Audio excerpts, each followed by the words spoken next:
100 में से करीब 75% आर्टिस्ट डेली प्रैक्टिस करने के बाद भी अपनी ड्राइंग को इम्प्रूव नहीं कर पाते और कई महीने मेहनत करने के बाद बस बिगिनर लेवल पे ही गिव अप कर देते हैं। और 20% आर्टिस्ट बिगिनर लेवल तो क्रॉस कर लेते हैं बट उसके बाद इंटरमीडिएट लेवल पे स्टक हो जाते हैं और कई सालों तक मेहनत करने के बाद गिव अप कर देते हैं। 100 में से बस 5% आर्टिस्ट ऐसे होते हैं जो प्रो लेवल तक पहुंच पाते हैं और रियलिस्टिक या फिर हाइपर रियलिस्टिक ड्राइंग्स बना पाते हैं।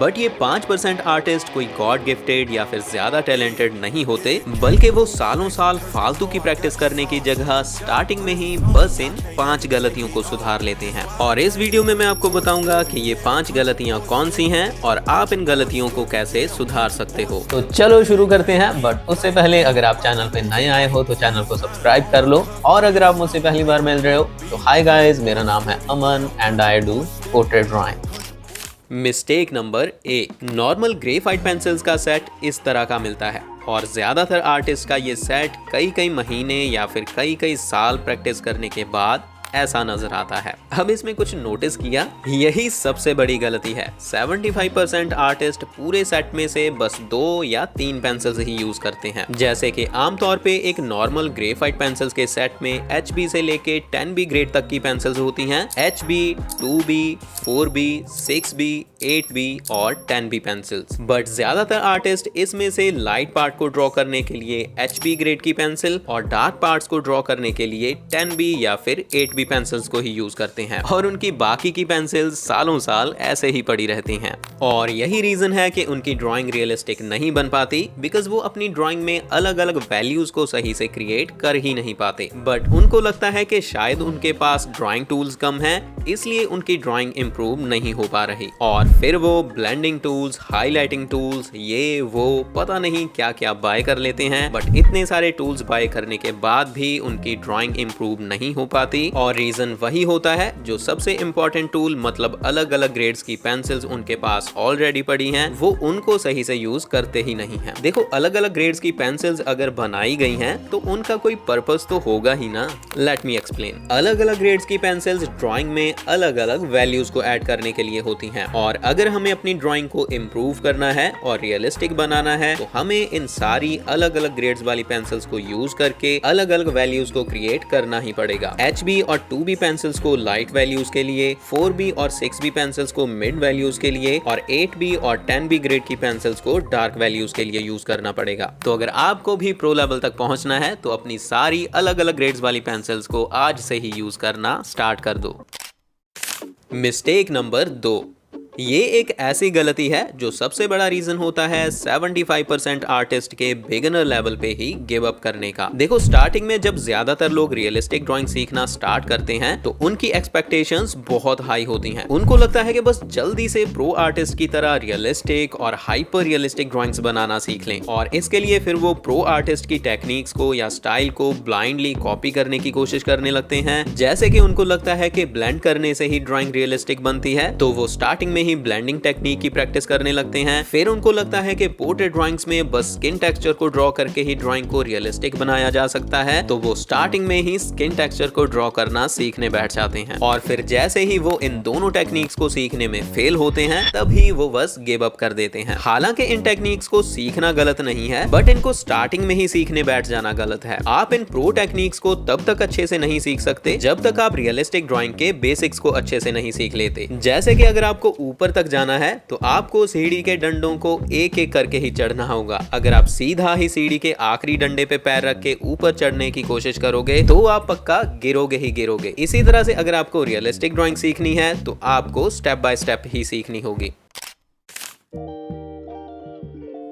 रियलिस्टिक ड्राइंग के बेसिक्स को समझने का और सीखने का सबसे अच्छा रास्ता है स्टिल लाइफ ड्राइंग की प्रैक्टिस करना। बट यही चीज ज्यादातर आर्टिस्ट नहीं करते, जिनमें इंटरमीडिएट लेवल वाले आर्टिस्ट भी शामिल होते हैं। वो ड्राइंग बना तो लेते हैं बट उनकी ड्राइंग में प्रोपोर्शंस एक्यूरेट नहीं होते, वैल्यूज अच्छे से मैच नहीं होती और वो एक ऐसी जगह स्टक हो जाते हैं जहाँ पे ना तो उनकी ड्राइंग बहुत खराब होती है और ना ही बहुत ज्यादा रियलिस्टिक होती है और ऐसी जगह कई साल फंसे रहने के बाद वो आखिर में गिव अप कर देते हैं। रीजन वही कि वो रियलिस्टिक ड्राइंग के बेसिक्स को अच्छे से नहीं समझ पाते बिकॉज वो स्टिल लाइफ जैसी ड्राइंग की प्रैक्टिस करते ही नहीं है। स्टिल लाइफ ड्राइंग वो होती है जिसमें आर्टिस्ट अपने सामने एक दूरी पे कुछ ऑब्जेक्ट्स को रखते हैं किसी टेबल के ऊपर या चेयर के ऊपर, और आर्टिस्ट जिस जगह बैठ के उन ऑब्जेक्ट्स को देख रहा होता है, आर्टिस्ट को उनको उसी एंगल से वैसे ही ड्रॉ करना होता है। और स्टिल लाइफ ड्राइंग से आप ऑब्जेक्ट्स की 3D शेप्स को समझना सीख पाते हो, ऑब्जेक्ट्स में अलग अलग शैडोज की टाइप्स को समझ पाते हो और अलग अलग वैल्यूज के बारे में सीख पाते हो, अलग अलग सरफेसेस में शेडिंग करना सीख पाते हो और लाइट और शैडोज को ड्रॉ करना सीख पाते हो। और यही सब वो चीजें होती हैं जिनकी हेल्प से आप रियलिस्टिक ड्राइंग के बेसिक्स को सीख पाते हो। तो अगर आपको भी अपनी ड्राइंग को इम्प्रूव करना है तो आपको भी स्टिल लाइफ ड्राइंग की प्रैक्टिस जरूर करनी चाहिए। Mistake number 4। देखो, मैं अपने स्टूडेंट्स को हमेशा बोलता हूँ कि जब तक तुम किसी ऑब्जेक्ट को एक प्रो आर्टिस्ट की तरह देखना नहीं सीख लोगे तब तक तुम उस ऑब्जेक्ट को एक प्रो आर्टिस्ट की तरह ड्रॉ भी नहीं कर पाओगे। और इसी को बोलते हैं ऑब्जर्वेशन स्किल। किसी ऑब्जेक्ट की शेप को या 3D फॉर्म को ऑब्जर्व करना, उसकी सरफेस को, उसके ऊपर लाइट और शैडोज को ऑब्जर्व करना। बट ज्यादातर आर्टिस्ट इस स्किल पे कभी ध्यान ही नहीं देते और ना ही कभी इसके लिए प्रैक्टिस करते हैं। और बहुत सारे आर्टिस्ट जो बस दूसरी टेक्निक्स को कॉपी पेस्ट करके इंटरमीडिएट लेवल तक पहुंच भी जाते हैं, वो भी अपनी ऑब्जर्वेशन स्किल्स को कभी इंप्रूव नहीं करते और इसी वजह से वो कभी भी प्रो लेवल तक पहुंच ही नहीं पाते और आखिर में गिव अप कर देते हैं। तो अगर आपको भी ऐसे फेल नहीं होना है तो आप भी स्टार्टिंग में ब्लेंडिंग, स्किन टेक्सचर, हाइलाइट्स, इन सब टेक्निक्स के पीछे और अलग अलग ड्राइंग टूल्स के पीछे मत भागो, बल्कि सबसे पहले अपनी ऑब्जर्वेशन स्किल्स को इंप्रूव करने की कोशिश करो।